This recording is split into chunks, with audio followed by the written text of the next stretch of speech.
told him pain so bad must end.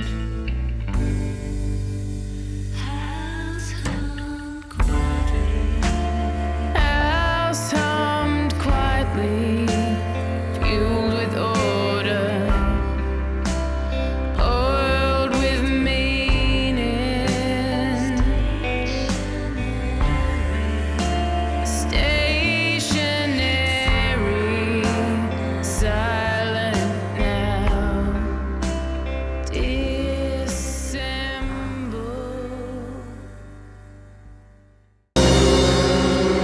There wasn't any white light. I didn't go to meet Jesus. I didn't see my dead family members. It was just oblivion, and it was very frightening. You think drug users are people that haven't had opportunities, you know, perhaps had a really bad childhood and haven't been loved. As soon as we found out about Peter's problem, we did nothing but help. And people still die from overdose, even if they've got all the love in the world. But, often we expect people to get over it, but the event actually never leaves that family ever. I've kind of experienced stigma, you know, and judgments from people just by being the person who's grieving about losing their friend.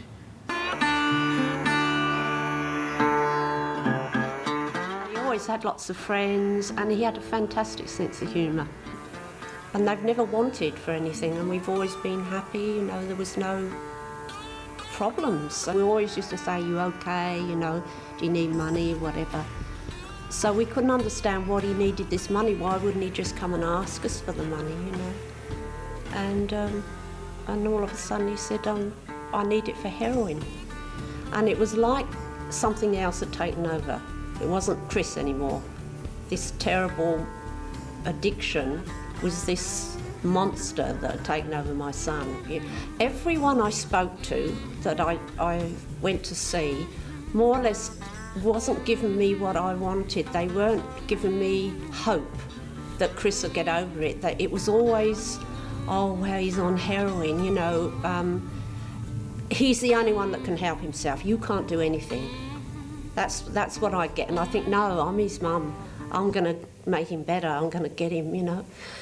But I just couldn't.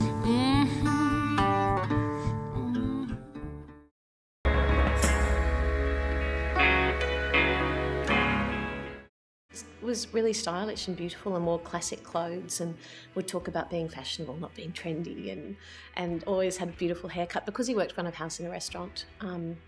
His appearance was really important anyway professionally, and it started when he was a teenager, and I know he was smoking a lot of pot, and talking to his friends really is how I found out about a lot of other stuff, and it just led from one thing to another, really. And he also working in hospitality. It's an industry that's really conducive to drug taking.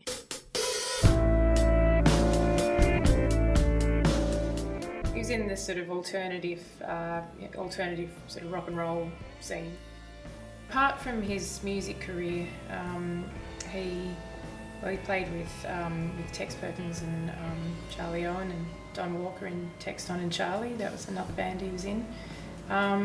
But apart from that, he was actually an engineer at General Motors. He loved having a good time. He was, you know, sort of very kind of sparky, fun kind of guy. He had a cheeky grin. He was like a sort of kind of impish and fun.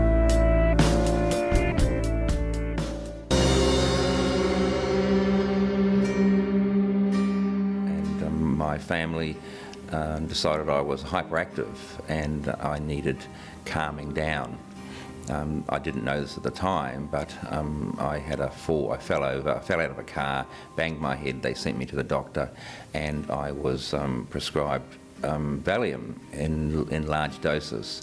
The first dose actually knocked me out, and I collapsed face forward into my breakfast cereal. This is a time when they were very widely prescribed, Mother's Little Helpers, but I had very big dosages and continuous repeats, and this made me feel that if this was an allowable thing, then I started experimenting with illicit substances, with marijuana and opiates later on.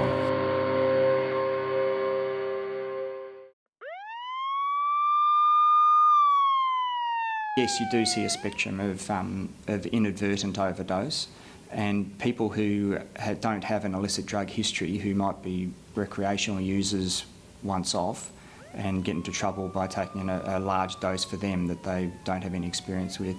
So there is a spectrum of people who are who are basically drug naive, up to those people who are long-term users of illicit drugs. You know, we clicked, and I spent most weekends hanging out with Shane. It was Shane and I versus the universe for about 6 months there, and privately I think the most dangerous thing in Shane's life was the fact that underneath it all he struggled with anxiety and depression, and the way he medicated that was with alcohol and heroin. I've worked in media all my life, magazines, newspapers, the wire service, so I managed to function. I realised I had to pull up and change after my first near-fatal overdose. I nearly died. I was very lucky that somebody came into the room and found me. My lips were blue. I wasn't breathing. I had a syringe in my hand, and I was laying flat out on the bed, like I've been poleaxed. And they thought I was joking. As soon as you start taking multiple drugs, and particularly illicit drugs, first of all, you never really know what's in them. You don't know the drug interactions that can occur, and often the effects of alcohol, for instance, and other illicit drugs are summative, so that what might not have affected you the previous week could have profound effects. I had friends who fatally overdosed and died. I had friends who overdosed non-fatally and came out of it with acquired brain injuries. I have very sad memories of a couple of friends who were With a severe acquired brain injury from a drug overdose, it can affect all parts of the brain, so that these poor people can be affected in their speech, their higher mental function, as well as the ability to move their arms and legs, even to walk, can all be affected. You know, I say to him, Chris, we love you. I'd do anything, you know. Tell me what I can do. And he said, Mum, don't worry. I know how much to take. I'll be okay. Don't worry, and all this, you know. I think it's fairly well known in the community that you develop tolerance to various drugs, that your body gets physiologically used to them, if you like. So that then if you go off those drugs for a while, the body down-regulates itself and is no longer used to those drugs. And so a similar dose that you were taking before has exaggerated effects. And so that someone who takes a holiday, if you like, from drugs and then has a repeat dose can get into a lot of trouble because the effects will be exaggerated. It was really feeling positive for quite a while, and he was on a really good path, because I remember about 6 months or so before he died, we were out at a party and I was talking to him about it, and I remember thanking him for not dying. I remember saying, you could have died. And he said, no, I won't. And he smiled at me, and we hadn't, poured another beer. And Chris met Sarah, and Sarah was going to go back to England, and he decided he'd go over and get work, and we were thinking that would be good. He'd get right away, he'd be fine. At least there's a chance that he could just, turn over a new leaf. And he did, and he was over there for 18 months all up. My parents had come down to Melbourne on a Thursday in March, it was 1999, to stay for the weekend, from Brisbane, I should say, because my family are all based up there, to meet my fiance's parents. I was about to get married about, a few months later. Mum and Dad kept trying to contact him that Thursday, and the phone rang through the morning, and then by the afternoon it was off. And on the Friday night we'd booked a table at a restaurant I was working at the time, and Mum and Dad were there, and the setting just stayed empty all night. We couldn't find him. They went back to Brisbane on the Sunday night, and by Monday Dad called the police, because we just knew. Peter and my mum were really close. Peter would never miss seeing mum, you know, and the police broke into his room and found him there, and he'd been dead the whole weekend from what we understand.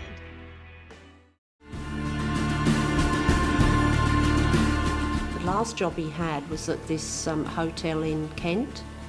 Anyway, we got a phone call at 4 o'clock one morning. It was my niece's husband, because Rosie couldn't tell us, she couldn't tell us. And it was Terry, her husband, who rang us and said that Chris had died. He'd had that day off and he'd gone to London, unbeknownst to them and unbeknownst to us, to get this heroin. And he'd obviously taken it and he hadn't used it, you know, for so long, I suppose, that, and that's where he died, in the Angel Hotel it was called. I got a text message from Shane saying, you know, hey, what are you up to tonight? And I said, well, actually, I'm mastering my album, and it would mean a lot to me if you could join me in the studio. And Shane has been championing my album, you know, he'd heard a rough mix of it. And for the 6 months that we spent hanging out, he was very kind of passionate about me getting back into music and doing something with the album. And we went back to my house. It was probably about 9 in the morning by that stage, and I had some Xanax tablets. Anyway, I took the tablet and went to sleep, and I woke up about 1 p.m. and my courtyard door was open. I mean, the whole thing was uncharacteristic for him. He never left without saying goodbye. Shane was a very sharp dresser. You know, he had great taste in clothes, and the hat that looks like a cap that he wore was, you know, very much a part of his outfit. And it was just very strange. I woke up and the first thing I saw was his cap on the couch. I guess in hindsight I was probably actually really scared because something seemed wrong, but it came out as anger, so I rang his mobile over and over again, and he didn't answer the phone, and I left some angry messages about, you know, disappearing on me and disappearing with my Xanax tablets, and eventually it probably would have been just after 2 p.m. I rang his phone again and someone answered, and it was a policeman, and they asked me to come down to the station, and at the station I learnt that Shane had been found dead at his house. He died of a heroin overdose.